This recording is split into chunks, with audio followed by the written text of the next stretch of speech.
Pawan, hi afternoon. Apologies to keep you waiting, but what a day, right? Both the Nifty and the Sensex at an all-time high once again, or fresh all-time high, I should say, at least for the Nifty. And a lot of stocks actually contributing today. But would you say that you'd be a little circumspect about this rally because a lot depends on what the US chooses to do in terms of interest rates, and it seems like a 25 bips cut could well be in the price. Yeah, hi Aisha. So honestly, this kind of rally doesn't really surprise because I think, as if you look at the India story, India is doing the right things in terms of investing in manufacturing, focus on renewables, focus on new age technologies, electronics and manufacturing and things like that. So directionally, India remains to be a very attractive story. But honestly speaking, given the kind of rally we've seen and a kind of linear rally that we've seen in last 1 year or so, I must say that stock picking has become really, really very tough. So even in sectors that you really like, there are several stocks which are not really in your comfort zone, and hence, we need to pick up stocks on a bottoms of a big basis, and need to cherry pick ideas wherein the risk reward is favorable. Otherwise, it's a tough market as far as stock selection is concerned. Well, yes, it's getting tougher to find those good stocks at the right price because everything has turned expensive.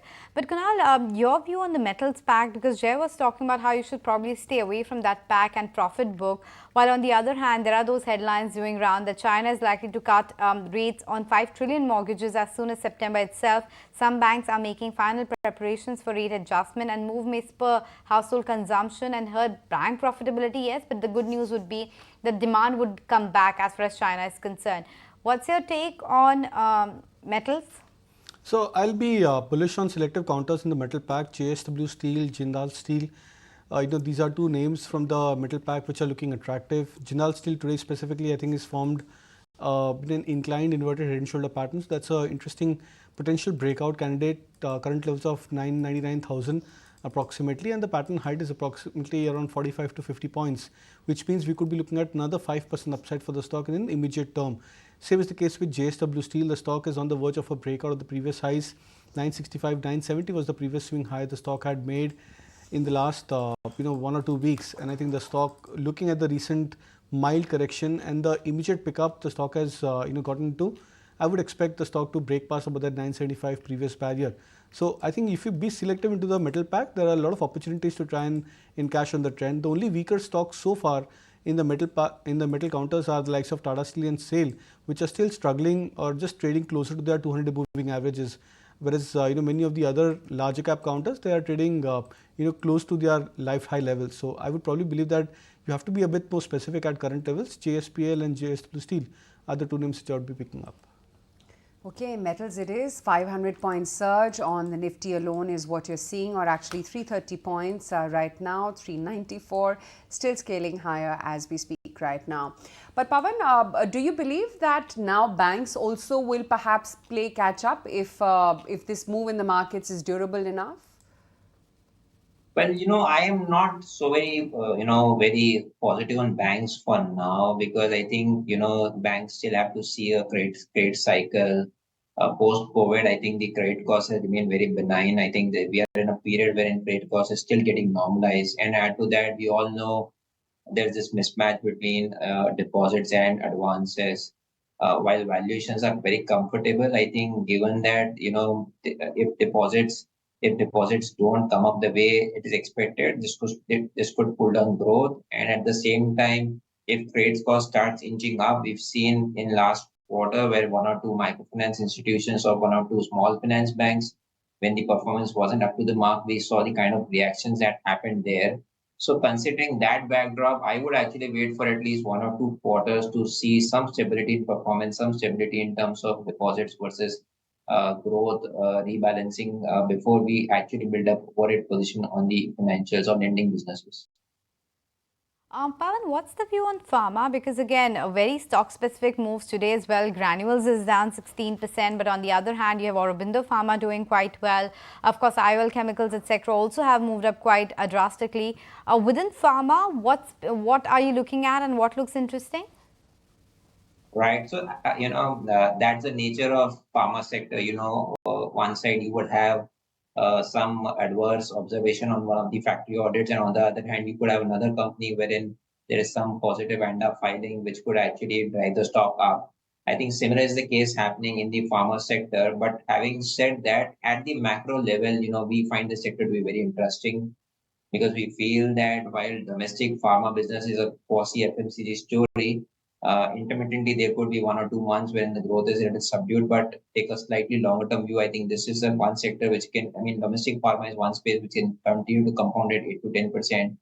And add to that the generic story, the US generic story continues to remain very promising. I think last time and so when we discussed, I highlighted that most of the companies in this space have got blockbuster molecules in the pipeline at least for next 2 3 years. And next 2 3 years is a good period wherein they can refill their pipeline. So from a directional perspective, pharma looks very interesting. And I must also tell you that pharma on a relative basis, also is makes sense because it is defensive by nature. So if markets were to fall, I would want to believe that pharma would fall lesser than other sectors. So it makes sense to be overweight on the pharma sector, and so are we. Okay, that's the take coming in on pharma right now. Naresh, where is it that you think a sectoral move will come? Of course, today everything is participating, but what's looking strongest? So in terms of fresh strength, it continues to be FMCG and banking. So FMCG has continued with slowly and steadily, and banks could be the surprise pack because we are coming very close to that 51,600 to 800 band, which has been a resistance on the bank nifty. And majority of the large cap banks have gone nowhere. The PSU banks are back to election day prices. So they have a case for a bounce back. So you have both the places, one which is sideways, one which is closer to 15-20% off from the top. So there can be a bounce back trade on both the sides. So banks could be the only place where risk reward and momentum is interesting. That's the take coming in. Okay, that's the take coming in on some of these spaces and stocks right now. But in the meantime, just taking a look at some of the other big buzzers right now. Engineers India has done quite well. But on the other hand, some of these oil companies were coming under pressure, Pawan, because there was this expectation that perhaps, given the fact crude has come down to the level of $70 to the barrel, there is a possibility of a retail price cut. How should one approach the OMCs right now? If you were to take a 2 3 year view, I think it makes I think OMCs provide a good attractive entry point in my opinion, because even if last 2 weeks crude has fallen, but even if crude was to bounce back, I would want to believe that on the refining side, a lot of these OMCs will continue to make decent amount of margins, because last 3 4 years refining capacity globally hasn't seen much traction. And next 2 3 years, some of these companies will see addition in their refining capacity. Secondly, I think government over the last 3 4 years has made amply clear that even if intermittently they don't hike the retail price, but eventually they will make sure that OMCs get compensated for whatever loss they incurred in the absence of increasing retail prices. I think valuations are pretty attractive at this point in time, and if actually crude prices were to hover here, safe to believe that in next 1 or 2 quarters they will make a lot of money in terms of marketing margins. So considering earnings are stable, valuations are fine, I would want to believe that one should actually look to nibble into some of these names. 2 minutes left to go before we wind up for the day. Kunal, Naresh, Pawan, thank all of you. If you like this video, then like, share and subscribe to ET Now.